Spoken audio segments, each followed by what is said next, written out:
Summer vacay time for the Indianapolis Colts, not without, a little bit of drama. I'm Kevin Bowen. We're back. Another edition of Kevin's Corner. Eddie Garrison is across the way. I did not want or plan to send out a tweet today, Eddie, that said, why didn't Anthony Richardson throw with his right hand? But that's what occurred as we sit here and record this Thursday afternoon, recapping the final look at the Colts for about a month and a half, July 24th-ish. Is my guess at the start of training camp. That will come out here, it sounds like, later this month. But, I thought originally, hey, let's just recap Tuesday, Wednesday, and then Thursday, as it typically is, very abbreviated session. But I thought, you know what, now with the Richardson news cycle dominating things, we probably should lead off with that. First off, good seeing you at the Fever game. Yes. I was glad they were able to get the win finally at home. Yeah, beyond much needed there. So very fascinating. We were able to witness the Kennedy Carter, Caitlin Clark situation in person. That? Yeah, thrilling that I can say that I was there in person for that infamous event. Also, you didn't compliment me on the shirt. Shout out to the Rockies. I was going to say, I'm like, is that because the Reds dominated them? Yes, they let the Reds come back yesterday and win it in the ninth inning. Shout out to Spencer Steer and the hottest team in baseball, the Cincinnati Reds. Don't let them get hot. Do not let them get hot. All right, let's start with Richardson. And I guess just as the week transpired, Eddie, I'll go back to Tuesday. At one point, he makes a throw across his body to Josh Downs and kind of immediately, well, I should say maybe not immediately, but like goes to the sideline and kind of immediately goes down to a knee. I'm like, oh boy, that, like, the suddenness is what stood out to me.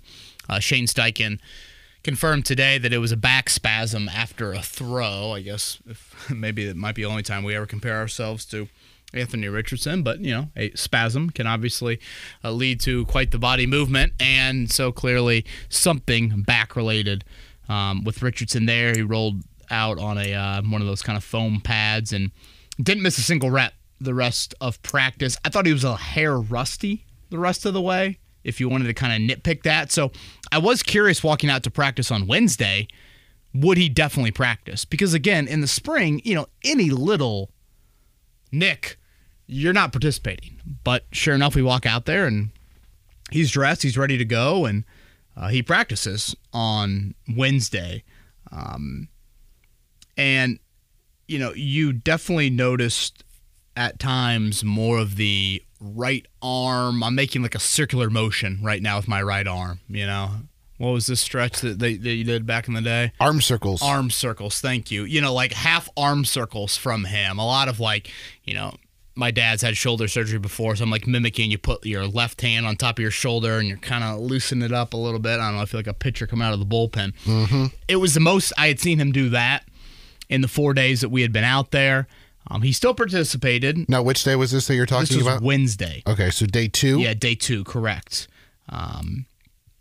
And, he was certainly taking reps, normal throwing and individual drills. I think I tweeted out a video of it. He probably threw a 20, 30-yard ball to the sideline, and I didn't notice anything too alarming off of that. But then as 7-on-7 and 11-on-11 work began, it was clearly a limited workload. And I would say he participated in about, and I'm probably stretching this number, about 50% of the reps on Wednesday. And so it was the first time all spring we had seen Joe Flacco with the starting unit. Again, I didn't think it was like a great day for him by any means. Richardson, that is, the 11-on-11 period he did, I want to say it was like 1 of 3 and sacked and a check down to Jonathan Taylor. And he got a somewhat consistent medical attention throughout. So now I exit Wednesday's practice and I'm like, okay, is he going to participate on Thursday? Because, it's not shocking to see a player get medical attention, of course, during a practice. I would say of the 80-some Colts that have practiced during this minicamp, I can't recall, Eddie, any of them getting medical attention on back-to-back days, like on Tuesday and Wednesday, for 2 separate things. Okay. So that was, again, a bit alarming on the Richardson front. And the fact that this one appeared to be more, shoulder-related. People are asking me, okay, are you worried? Where's your worry level? And, medical attention on back-to-back days for a growing 22-year-old when he hasn't been hit in 8 months, I don't think is ideal. My big takeaway from all of this is this wasn't the plan. That was probably my overarching thought and takeaway was the plan entering the spring was no restrictions, no limitations. He's our starting quarterback. We expect him to take every starting rep. And that plan clearly has been altered and has been changed. And, of course, this was before Thursday when, he's only throwing left-handed and none of that happened. If you want to be glass half full, he really probably missed 5 to 10% of the overall starting reps in the spring, a very small amount. And it's not like he's working with Michael Pittman Jr. either. Right, which I guess you could look at that as glass half full or glass half empty, depending on how you want to view it in that sense. And then Alec Pierce missed today, day 3. Correct. Yeah, and Alex Pierce had missed all of minicamp. Okay. He got his foot stepped on last week and missed all minicamp.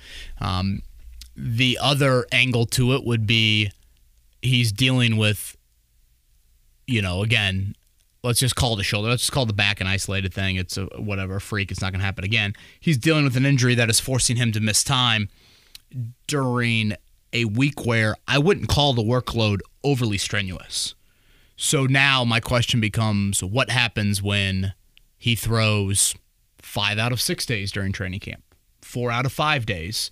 Again, for those unfamiliar with how the Colts schedule is working this time of year, basically you had a 3 OTA session, consecutive days, 2 weeks ago, May, 21st through the 23rd, something like that. You had then 3 OTAs following Memorial Day. I believe that was May. I'm looking at my calendar here. I think that was May 29th through the 31st, so Wednesday through Friday. And then he did not throw over the weekend. So didn't throw on June 1st, didn't throw on June 2nd. Are we sure? Didn't throw Monday. Yes, he has said this. Didn't throw on Monday. And so he did not throw on any of those days. And then, in the Tuesday practice, he obviously has the back spasm, and then Wednesday, soreness that leads to him having to alter his plan and then not practicing Thursday. So that is a question that I have now exiting the spring is this workload is not that close to the workload he'll get in camp. Camp he's going to have, again, 4 out of 5 days, 5 out of 6. He'll probably have some days where it's like 7 out of 9, maybe 8 out of 10, depending on what a normal camp schedule looks like. So the question comes for me, okay, what does that soreness look like then? Will it just go away with a month and a half of, quiet time and just natural body rehab, et cetera, or will more workload lead to whatever? More soreness. And then, of course, you fast forward to the season and you take off the red jersey. What happens when hits naturally, rise over the course of a 17-game schedule? That's probably where I'm at, Eddie. A couple other general thoughts. I think I said this to you, maybe answering a Twitter question a couple months ago. I didn't care that he was ahead of schedule. I'm hearing his quotes today. I wanted to speed it up for the spring to get ready. Like, none of that matters. Sure, reps are precious, and I get the desire to want to be out there for reps. But again, June 5th, no one cares. September 5th matters a little bit more. September, whatever the first game is, September 10th. I think that's more of a thought for him, like in terms of the team. Sure, than it is like for us as fans. Right. Well, and that's where people around him, of course, have to protect Anthony from himself and wanting to, speed it up or wanting to be ahead of schedule or all of that. And then 2, and again, this is where I just could not be dumber when it comes to medical stuff. I look at Anthony Richardson. I watch him move. I've watched NFL athletes move for over a decade. He's a freaking specimen. He's an absolute specimen. That obviously makes him super intriguing and super attractive to playing the quarterback position. But I also, and again, this is my dumb medical hat, I also would think it means his body's kind of complicated. He has talked about, like, I remember asking him last year during training camp, hey, where are you at weight-wise? I gained 10 pounds this offseason. I wasn't trying to. I just did. I think he said to Pat McAfee earlier in the week, like, hey, I've gained 5 pounds. He's up to 255 is what he said. He's 22 years old and he's growing. That's just wild to think of it in that light. And again, I'm not labeling him Zion Williamson or that sort of like. Because Zion's more of out of shape. Richardson is in shape. Yeah, and Zion's body is just, again, I mean, the amount of jumping and all of that. With Richardson, it's just like, is there a uniqueness to his body? Jelani Woods has actually spoken to this, of like some of the hamstring injuries he has pointed out, of like, my body is like really unique compared to even the common athlete. Mm-hmm. And when you watch Woods move, I think I've said this before, it just looks different. Yep. Like, it's not that he's that much bigger and different than Mo Alley Cox or Drew Ogletree or even Will Mallory. But like when you watch him, he moves differently. The other three move kind of similarly. And so again, I'm trying to, I apologize if I am dead wrong on this, but it is a thought that I've had with Richardson of just the body is so crazily specimenist, and that's not even a word. I don't even know what I was trying to say. He's a specimen. And unique? Does that, certainly. Does that complicate things? Whether he's still growing, whether it's, again, just the general rehab. I know there are some medical people out there that like this type of surgery has changed over the course of the last couple of years. Is that, who knows? So that's, I guess, where I'm at exiting the spring. Again, today, Thursday, he did not do anything of note. He would, mimic the dropbacks, and he'd, throw with an empty hand with the right hand. He actually chucked it with the left hand a couple times. Very impressive, to be fair to him. So that's where I'm at. People have asked me worry-wise, okay, where are you at? 1 to 10. I said this to you guys earlier when I hopped on your show, Eddie. If, 10 is I'm selling my season tickets. I want the Indiana Firebirds to move back to Indianapolis because the Colts are cursed to the quarterback position. I'm not there. If 1 is who gives a shit, he's going to play every single snap for the next 13 years like Peyton Manning, I wouldn't say I'm there. Maybe I'm copping out here, but throw me smack dab in the middle. I think you're living under a rock if you choose not to have some curiosity, or if you want to call it worry, let's call it curiosity. That's a better word to use. Sounds like a press release word. I think you should have some curiosity about it. Again, does this all of a sudden think that I'm changing my Colts win total from whatever, 10 to 4? No. Am I, betting on Joe Flacco to start 13 games next season? No. But it is, I think, on top. This was already the top of mind topic. I mean, this was already. Now, my top of mind, and we'll go back to the Richardson pod, and we probably should do just a Richardson-centric pod at some point here over the next month and a half. Not necessarily right shoulder where he's at, more just what do you want to see in year 2? Yeah. That sort of pod. But I have said to you quite often, and obviously I've said to our listeners quite often, in regards to the amount of hits he takes, limit, not eliminate. Mm-hmm. So that hot button topic of his general health, the amount of hits he takes, him running, his playing style, we've already discussed that. Last week on the podcast, Eddie, I think I said to you about Richardson, the best takeaway I think you should have, Colts fans exiting the spring right now, is I walk out there and I'm like, there's nothing you see from him that would indicate a right shoulder surgery. Nothing. Now we saw that. We saw it on multiple days. So that is where I think you should have some level of, again, you want to call it curiosity, you want to call it concern, you want to call it worry, whatever. But now it's a question. And again, the workload, albeit you don't need like crazy amounts of throwing consecutive days in the season. You practice Wednesday, Thursday, Friday. You don't really practice a ton on Friday, and then, of course, you need to throw on Sundays. It's not like you're throwing, again, 5 out of 6 days during the week, but obviously, for general game preparation, for general development of a player, in an ideal world, he would be practicing, every single day. Andrew Luck, I recall, 2016 maybe, never practiced on Thursdays. Played every game that season, I think, but one, but never practiced on Thursdays to rest that shoulder. Again, it's not ideal. Some quarterbacks do it, but you don't want your 22-year-old who played 173 snaps to be one of those that you're making kind of an exception of the rule for this. So I think that covers everything Richardson related. Again, he said, I thought a couple weeks ago, a quote that, kind of led to there is still days where I wake up and it's a little bit sore than other days. So I think he kind of cautioned us a little bit that this could happen. But But again, this was not the plan. The plan was for him to take all the starting reps, not have limited days, certainly not have days off, and that's where we're at here on June 6th. Is this his first surgery? I believe so. Yes, I believe so. You have to wonder if, like, mentally, like, what it's like for him, because I think it was... It's like, you go through your first surgery, and it's like a major part of your body in terms of a quarterback at your shoulder. Like, mentally, I know he's in month 5 of an 8th month recovery. Mentally, where's he at with it? That's the part that I'm a little bit more fascinated with, I think, than physically, just because I told you this when I was talking to you a little bit earlier. I'm not too overly concerned. Like, if you had me on the 1 to 10 scale, I'm probably at a 2 or a 3. Like, I watched my dad go through 2 rotator cuff surgeries and recover from 2 rotator cuff surgeries. The soreness is going to happen. It's going to be a thing. And it's a part of just the body getting back to where it needs to be with the recovery from a shoulder surgery like that.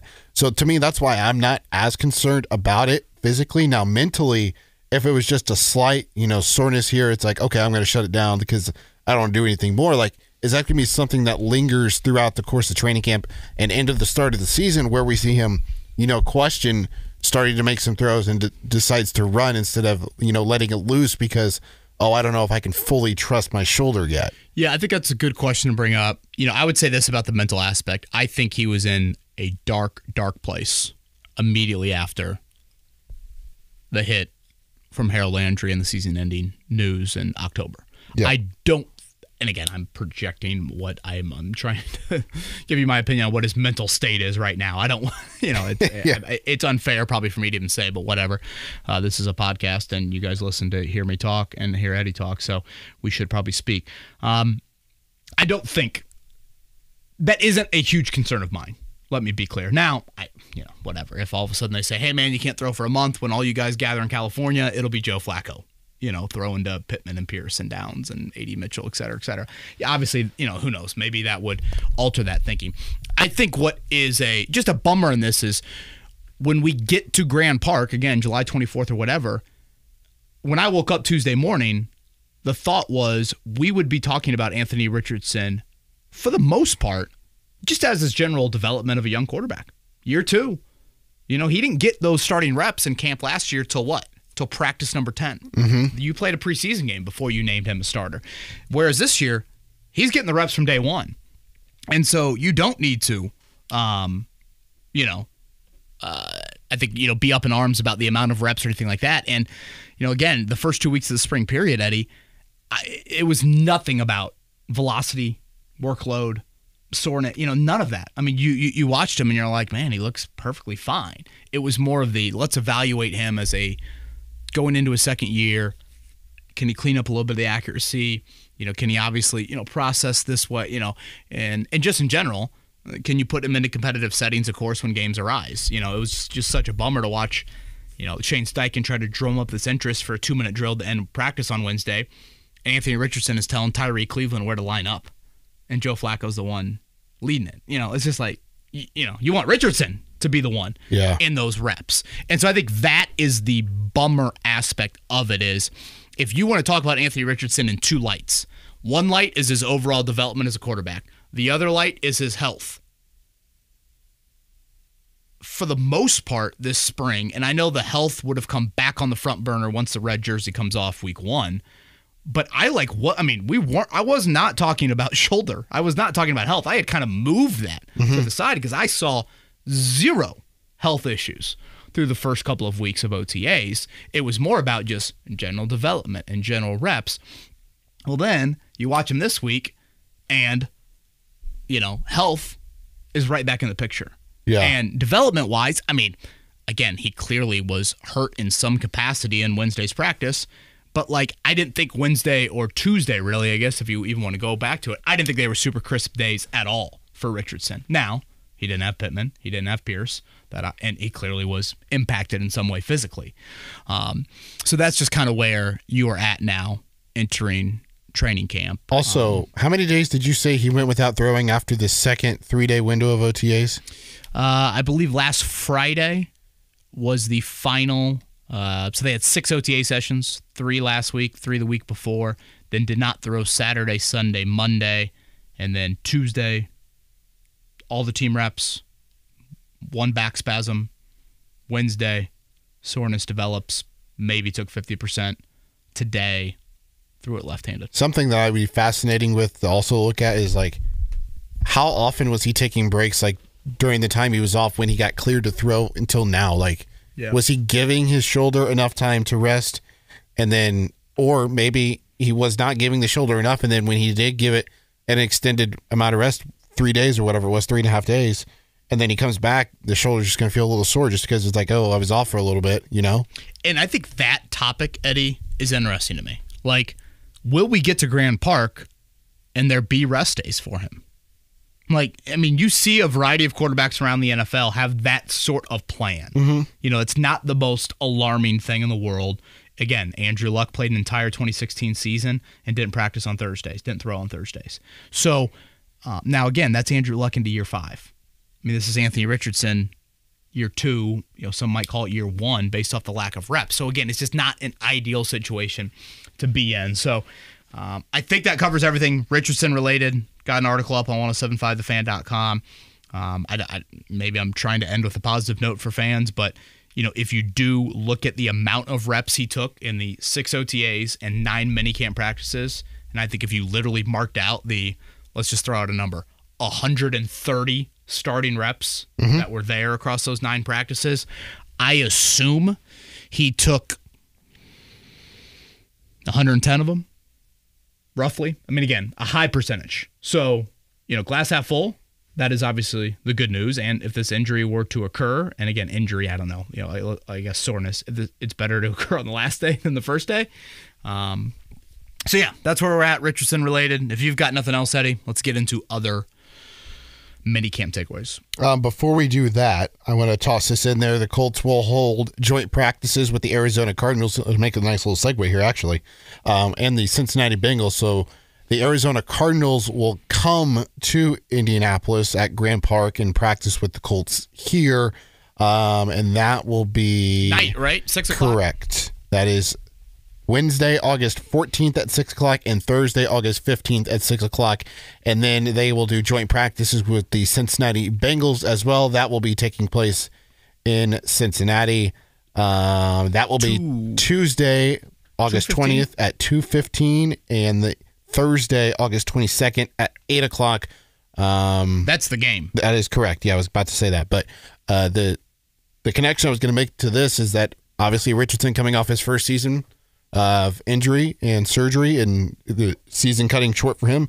He's got 2 quarterbacks that he can talk to, and Kyler Murray and Joe Burrow, on how they overcame it mentally to get ready for week 1, and especially with Joe Burrow because he's coming off a injury with his throwing wrist that caused him to miss last season.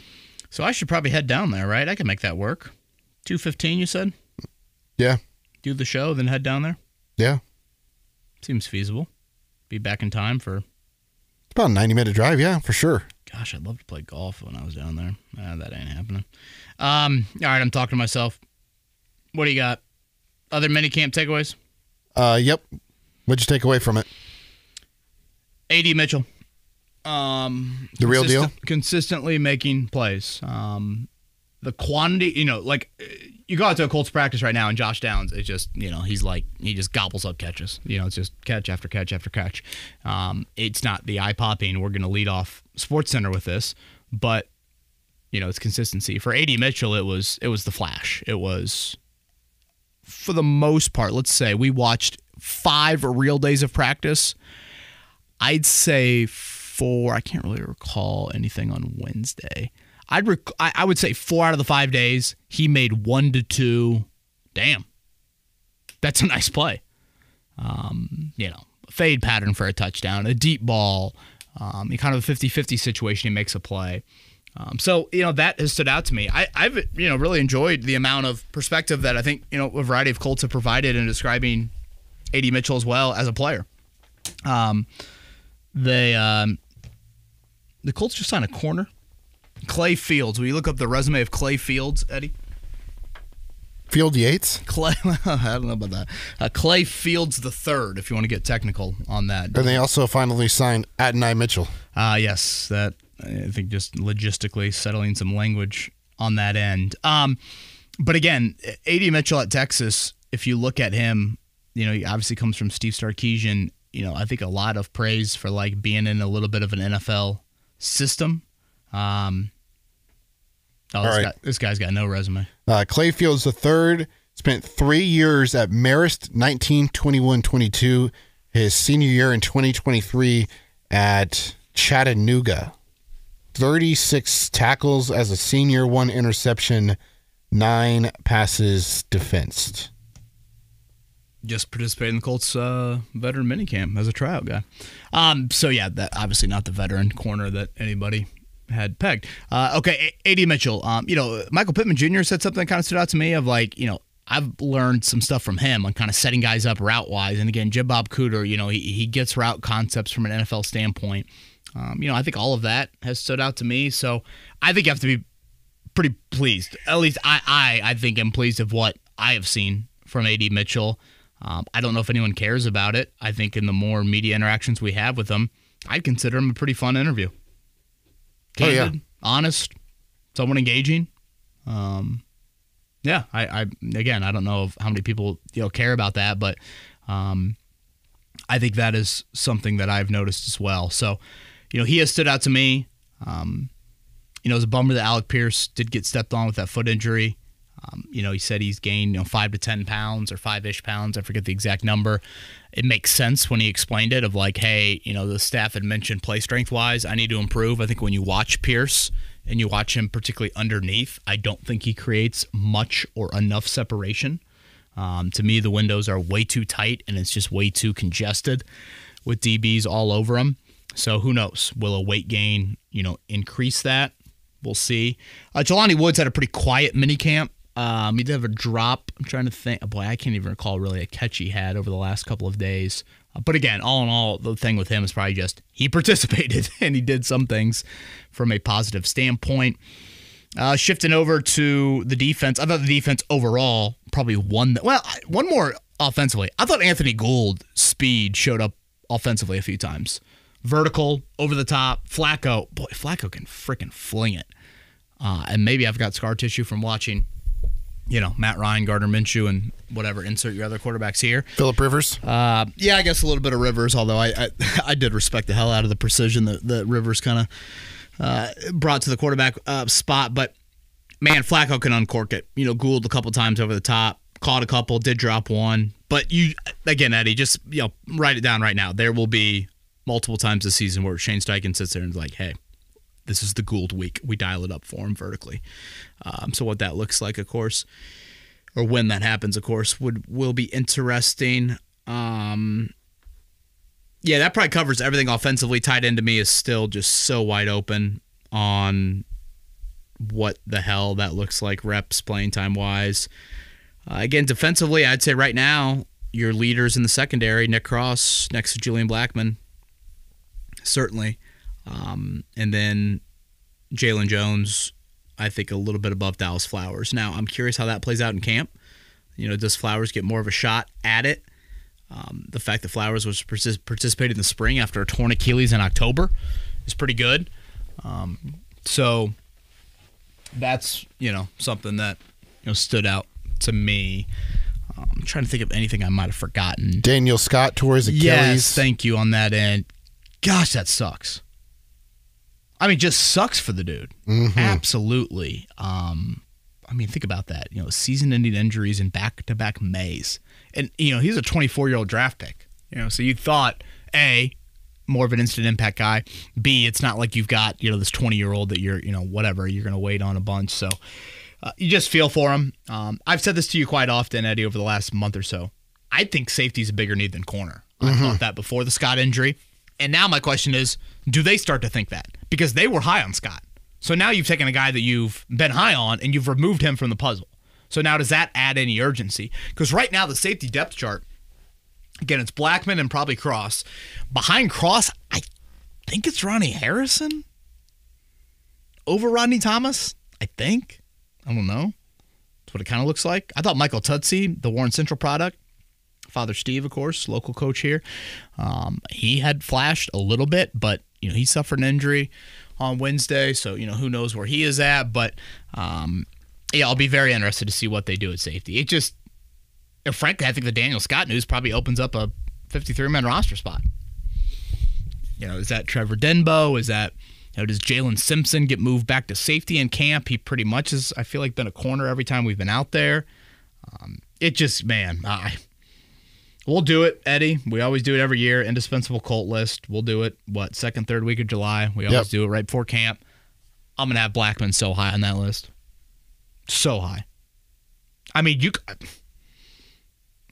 people would say, oh, Richardson. What? Really? The drop-off Richardson to Flacco? I mean, you won 9 games with Gardner Minshew last year. Week 18. Yeah, and maybe I'm too much of a fanboying over Julian Blackman here. I just think he means so much. Like, at corner, you can kind of talk yourself into, like, hey, Jalen Jones had a nice rookie year. Hey, Juju Brents had some flashes. Hey, Dallas Flowers played well pre-Achilles. Okay. Kenny Moore's been, fairly healthy throughout his career. Safety, I can't go there. Really, with any of them, I mean, you've benched all of them in some capacity, and obviously Blackman has been hurt through his career. So, gosh, it just sucks. I mean, the Daniel Scott thing just sucks. Absolutely sucks. I feel like I've covered everything on that. Gus Bradley wants communication, a guy that can cover ground, and tackle in space. So we'll see if Nick Cross is that guy. You want to give a try on the last name of the other guy the Colts just signed with Clay Fields III? Let me look at my list. Ooh, boy. Derek Slyka? The W silent? I have no idea. They signed a wideout? Well, he played DB in college. Is he a rookie? Like, is this his first year? Correct. Because the other kid came out last year, right? The corner? Clay Fields the third? Yes. He's a 2023 guy. Oh, Slyka was also in. Oh, I think I remember this dude from Veteran Minicamp. Ithaca. Isn't that where they start Road Trip, the movie? That is correct on Ithaca. I cannot confirm on the movie part of that. He's from Waterloo, New York, and he majored in sports media. Oh, shout out here. Well, he's already a fan favorite. Yeah, that's right. Let's go. He might make the team. Yeah, who needs A.D. Mitchell when you've got Slyka? Michael Pittman Jr., I did want to sneak this in, Eddie, before we get to Twitter questions. Alrighty. Really, I really enjoy listening to Pittman, to be honest with you. That was my first thought. It has to be killing him not to, participate. Bummer for him. Just an OTA and a half, he gets of work before he's out. He was wearing a sleeve on that knee some days. He looked fine walking. He was out of practice, et cetera, et cetera. And he said that he would participate in the, yearly summer gathering, whenever that's going to be here coming up the next few weeks. Did you hear his comments contract related? I did not. She. Sorry, I'm reading a text here on Rosie. Apologies. Is she okay? Yeah, she's fine. Pittman was asked, just in general about the wide receiver market. That's obviously been a big hot button topic NFL-wise. And clearly you've seen the Nico Collins, the Devontae Smiths, who am I missing? Obviously Jefferson. A.J. Brown got an extension. Brown. Yeah, you're seeing a lot of guys, sign these extensions. And, the question was like, hey, did you have any regrets? Why didn't you wait till the end of the offseason? Not that Pittman would have gotten whatever Jefferson money, but he clearly would have gotten, I think, a little bit more. I think the question is, are you content? Are you fine with, how your contract situation played out? I thought it was interesting. First off, his answer, and I think it was genuine of like, for me, it's not about the money. I know pretty much everybody says that, but to me, I do feel like it's a little bit more genuine with Pittman. The other thing is, he says a big reason why he is so comfortable with his deal is he's like, I'm going to dip my toe back in that pool in 2 years. So if you look at a lot of these extensions, they are 4-year. I think pretty much all 4. I don't know if any of them are 5, but most of them are 4. Pittman's is 3. And you know how these things work. Typically, before you get into that final year, you are rewarded with an extension. So how Pittman is viewing it right now is he's going to go back into that pool in 2 years, where the money's going to be obviously greater. So I thought that was interesting, just him kind of explaining from his side of it why he likes the structure. And so if you look at it, I still think it's a good deal for the Colts. I do. I think it's important to obviously keep him around. But I did find it interesting the why behind it with Pittman. So again, his goal is to, after the 2025 season, try to tap back into that money. Of course, at that point, Anthony Richardson, you would hope you're starting to think about paying him. His rookie contract naturally will be rising, and the hope is there that, you are paying him more. Now, at that point, what does A.D. Mitchell look like? Are you definitely paying Richardson or paying Pittman? All those things I think will be questions, but I appreciate his candor in that and just kind of explain a little bit on the why behind that. Jefferson and Amon-Ra St. Brown are the only two with 4-year contract extensions. A.J. Brown, Jalen Waddle, Devontae Smith, Nico Collins, and Michael Pittman Jr., all 3-year extensions. Now, Kevin asked me why. Why? All of those wide receivers, besides A.J. Brown, let me look that up to confirm this, but I'm pretty sure on this regard, they will be 29 years old when they hit the open market. Every single one of them. When we were questioning in the offseason why there were so many 3-year deals, I didn't think to look at the age of all the contracts. Mm-hmm. But that was the one thing I noticed because I was looking it up for a piece that I did on 1075thefan.com about wide receivers. A.J. Brown will be, he'll be 30 so when that deal is up. So most of those guys on that list will be turning 29 when they hit the open market again. Interesting. Yeah. So, again, Pittman, that was kind of his explanation behind that. Anything else on your end before we get to Twitter questions? Nothing for me, so let's get into them. Let's do it. Only 3 Twitter questions to get into. Jason is up first. Are we sure that Adonai Mitchell and poor Alec Pierce are competing for the same role, even with Shane Steichen's creativity? A little Jim Irsay reference there. Poor Alex Pierce, right? Isn't that what Jim Irsay said in the old video on that end? Yeah, it's a fair question. I don't, if A.D. Mitchell wins the outside number 2 wideout job, I don't think it means Pierce is shunned. I don't think it means he's playing JV at 6 o'clock on a Friday night. But how they divvy up those snap counts. Again, in recent years, it's been Pierce getting 98% of them in a game and DJ Montgomery getting 2. So, is it 50-50 split with him and A.D. Mitchell? Is it A.D. Mitchell going 80-20? Is it Alec Pierce going 80-20? What does that look like? Because to me, Pittman's your number 1 dude, and Josh Downs is obviously your number 1 slot. And then how you make up the offense around that, pass catchers as well, how many tight ends are you going to play? All of that, to me, factors into it.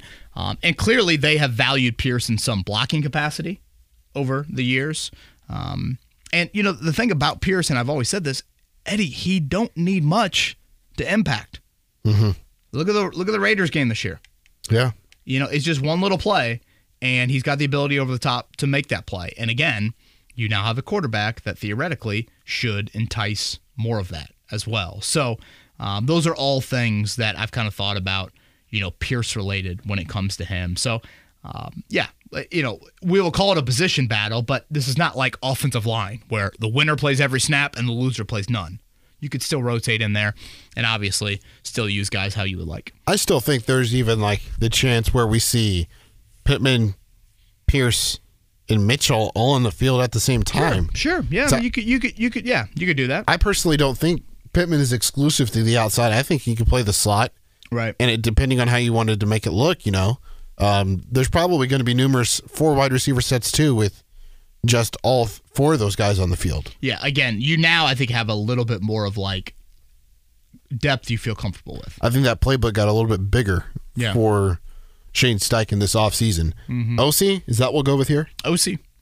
Next Twitter question. Do you really believe that Alec Pierce, Tyquan Lewis, and Mo Alley Cox are worth paying more than T. Higgins? Okay, I guess this is in reference to I think this is in reference. Are you willing to pay those 3 players the same amount as T? Got it. If you added up those 3 contracts, would that really equal T. Higgins? I don't know. God, there's no way Taquan Lewis and Mo Lowry's making 5-year. Whatever. Yeah, they love T. Higgins. I don't 100% follow that. I guess we haven't done it yet, Eddie. We might as well do it here. Let's talk a little Justin Jefferson. Part of me saw the headline, heard it, and thought. Now, for those that didn't see it or hear it. Adam Schefter reporting that the Colts and the Jets, did he mention any other teams? I never saw it, so I only saw your tweet. Among other teams, there were, I think he said that phrase of like several teams that had interest, made calls. I think was the exact phrase he used, Minnesota earlier this offseason, okay? This offseason, not like last year at all? No, okay. I think he said prior to the draft, if I remember correctly on that, okay? Now, when I heard this, I thought, you know what? Part of me thinks this is like me taking out the yellow pages, flipping to the A's. Who made the call? The end of the A's, okay? AU, and looking up Augusta National. Flipping through here and being like, okay, all right, here. Can we get an area code? All right, make sure you dial 1 before the area code. Hey, Kevin, I'm going to be in the area here in about an hour. I was just seeing if you got room for a single to get out. Yeah, I happily join up with a group. Yeah. Yep. I can talk as much or as little as they would like. Yeah. And I would prefer the twilight rate. Do you have the twilight rate? Yeah, I figure twilight rate, Chris Ballard, a little frugal. He doesn't want to spend full price. I don't want to spend Saturday morning price. I want a little twilight rate. There is part of me, Eddie, that thought that. Is this very wishful thinking? That's one of your better ones yet. I'm proud of you for that one. Trust me, the thought has crossed my mind with Augusta National. I really hope I get the chance to play there at some point, but I need to live in reality here. Chris Ballard's a polarizing subject, correct? Yep.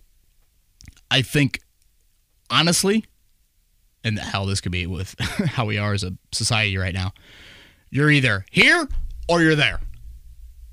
Not a lot of people want to be in the middle. Not a lot of people want to maybe listen to the other side, yeah. On the other end of the spectrum either. I don't know how you would label me in reality to Chris Ballard. I will let the listeners, I guess, say whatever they want to say on that end. I choose to evaluate Ballard individually in terms of the moves. For example, I would consider myself a phrase of Laiatu Latu in the draft pick. I would not consider myself a fan of the lack of safety attention this offseason. There you go. And again, when you ask me my overall thoughts on Ballard, I'll give them. But I think in the immediacy, you can kind of grade him individually. In this regard with Ballard, I am a big fan of the attempt. Now, how serious was the attempt? Again, you said earlier, Eddie, who was actually making the call. Mm-hmm. Sure, I get that, and I know it's a little tongue-in-cheek, and I understand that. Did Ed Dodds have to take the phone and dial it for him? But you know what, Eddie? Let's rewind a week before Tyreek Hill got traded to the Dolphins. Let's rewind a week before A.J. Brown got traded to the Eagles. Yep. Was that being discussed? No. No. And did you really think, Minnesota is kind of in this weird period. What is Minnesota? Are they tanking? Are they rebuilding? Are they in it? Like now their division, I think, has got some pretty quality depth. So I just don't scoff at it. I don't laugh it off as there's no chance Ballard would do this, none of that. I've said quite often, how much influence does Shane Steichen have in here? I think Ballard may have been thinking what you were thinking, like what's Minnesota doing? Sure. Do your due diligence, and clearly, whether it's this, whether it's Daniil Hunter, whether it's potentially trading in the top 10 of the draft for a wideout, the off seasons can really go in a multitude of ways, and it's your job to evaluate those options. Look at the last 2 drafts, Eddie. This past year, Latu and then what? 3 offensive selections. Mm-hmm. The year before, 4 of your first 5 picks the year prior offensively. So, when you think about it in those lights, you have, I guess, no, actually this year, right? You would add 4 of 5 after, I think that's what it is. Yeah, 4 of 5 after Latu the year before, 3 of 4. You've, had some premium picks that have been utilized on the offensive side of the ball. Where does Shane Steichen come from? He comes from Philly. What happened with Philly? Exactly. They go out and get A.J. Brown. So, again, I like it. It goes back to kind of Ballard's comments post-draft where I don't think I ever said in January, February, or March, Eddie, they're going to run it back and there is no chance they do anything else. I think I was kind of always like, you know what? I'm just curious what the rookie contract will do to them. What the Shane Steichen first big offseason will do. Now, they ended up running it back, obviously. But not for a lack of trying, though. And again, define the trying. Okay, that's the unknown. Yes. Who knows? But I go back to this opens you up financially. Again, Josh Allen getting Stephon Diggs early in that 10-year. Tua getting Tyreek Hill. Jalen Hurts getting A.J. Brown. This is the time, Eddie, because at some point, the Brinks truck will have to be backed up, hopefully. Right, and that means Stephon Diggs now leaves. That's happening in Buffalo. You had Diggs, but now you can't do that. I think there's a little more to it than just the money part of it. But yeah, I get what you're saying. Financially, yes, it gets Cincinnati is in it right now because they had Burrow, Higgins, and Chase, and Tyler Boyd. They had to let Tyler Boyd walk. They're trying to figure out what the hell they're going to pay Jamar Chase and T. Higgins to keep them both around with Joe Burrow. Right. So these are the issues, good issues, that you can run into as a franchise throughout the course of your, era. Let's play it out. Justin Jefferson obviously went for a lot guaranteed. Let's go off the averages, Eddie. I think $12 million more than Michael Pittman Jr. a year. $12 million. While it's a lot to Chris Ballard, it's not a whole lot, frankly, when you look at the Colts cap situation. Draft pick wise, okay. Tyreek Hill's deal, Eddie. Okay. A first, a second, 2 fourths, and a 6th. Tyreek Hill, Justin Jefferson. How old was he when that trade was made? Tyreek was 3 years older than Justin Jefferson. Okay. So let's play this out. Let's take the 2 fourths and bump them both up to thirds. All right? So now the trade becomes a first, a second, 2 thirds, and a 6th. Would you give Justin Jefferson an additional $12 million and trade Laiatu Latu, A.D. Mitchell, Tanner Bortolini, Matt Gonzalez, Jalen Simpson, and I guess a future third? Yeah. Me too. He's proven. Yeah. And he's the best. Mm-hmm. Yeah. And again, we're into June 6th fodder more than anything. But I'm good with it. Ballard, make the call. Good on Chris Ballard. Everyone wants to either be anti or all praise. No.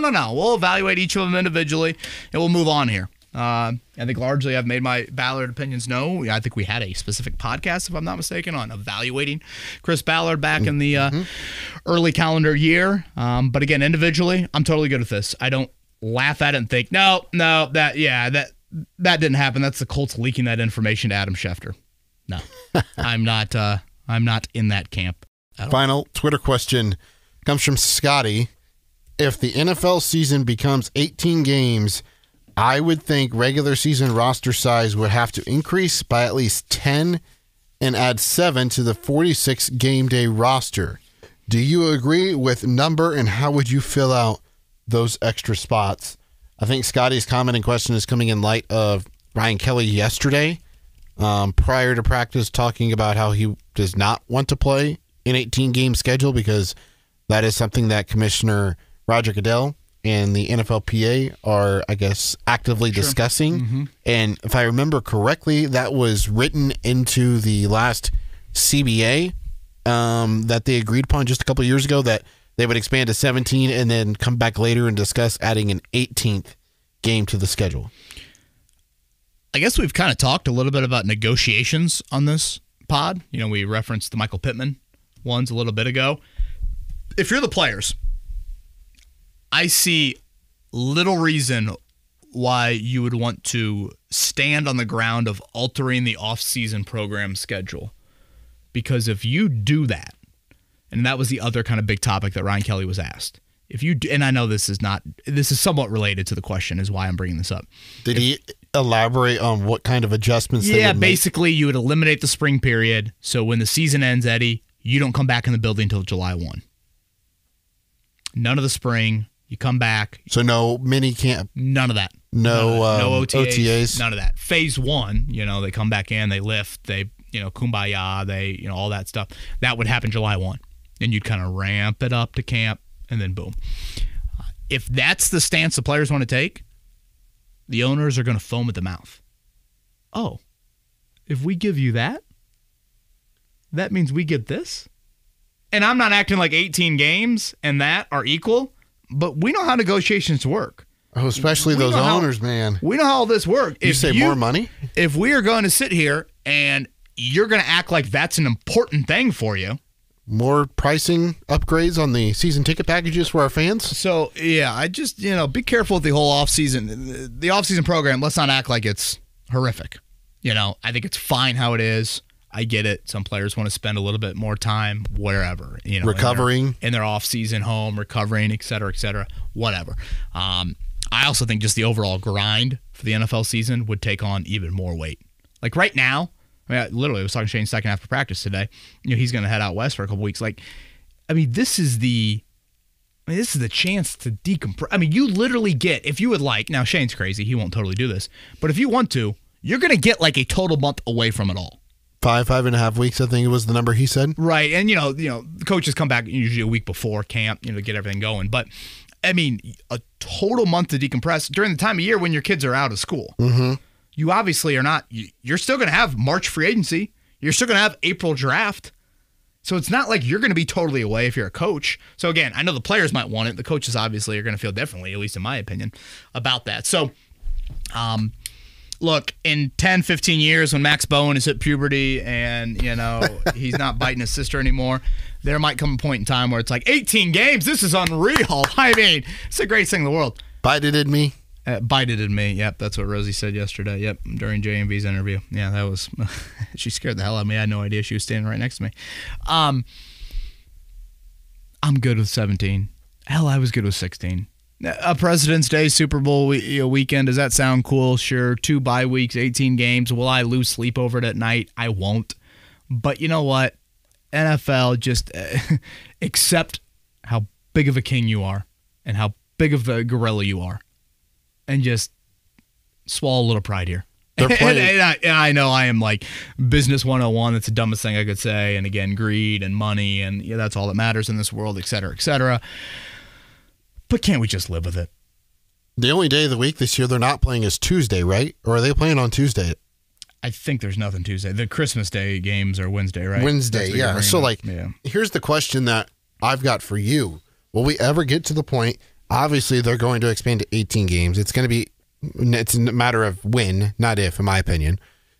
When they get to that, will the NFL become too oversaturated? Because I think it's a fair statement. I think it's a fair statement. That's what made it the beast that it is today. Right. Is like at first it was 16 games, and every week matters, and you're on Sundays or Monday or Thursday, and now you're expanding to almost 7 days a week during the season, and it's going to be more available to fans. It's like, does it take a little bit of the nostalgia away from it of being just a thing to do weekly? Sure. No, I think that is all really, really fair. But to answer Scotty's question, though, your thoughts?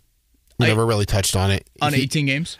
He said if they did add an 18th expand game, the roster size expansion. Yeah, I would think and then adding 7 to the game day, so make it 53 instead of 46. Right, yeah. Yeah, I could see all that. Yeah. Sure. Is there enough players, though, for that? Oh, sure. I mean, hell yeah. That's an additional 320 players across the league. 16 on the practice squads, Just, hell, knock the practice squad down to 14. I don't know. All right. You good? Yeah, I'm great. Good. He's Eddie Garrison. I'm Kevin Bowen. By the way, nice to meet Rosie last week. Rosie had a very good time at the Fever game.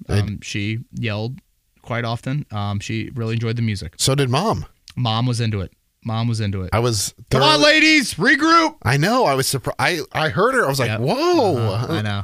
From what you've told me, she doesn't seem like the sports gal. Lately, she looked at me the other night. She goes, I'm done with sports. I can't do it. My heart, my blood pressure, it's been too high lately. Pace for playoff. We had that run there with pace for playoff games where it was just like, remember those? Oh, yeah. The start of the Knicks series. Oh, it was yeah.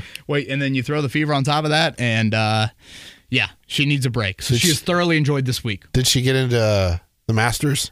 Well, no, not as much. She did. She loved the Scheffler drama in Louisville. I love that he called it Louisville. I kind of hope he becomes a villain. All right, brother. You good? Yep. Everybody have a great week, great weekend. We'll be back next week. Kevin's Corner.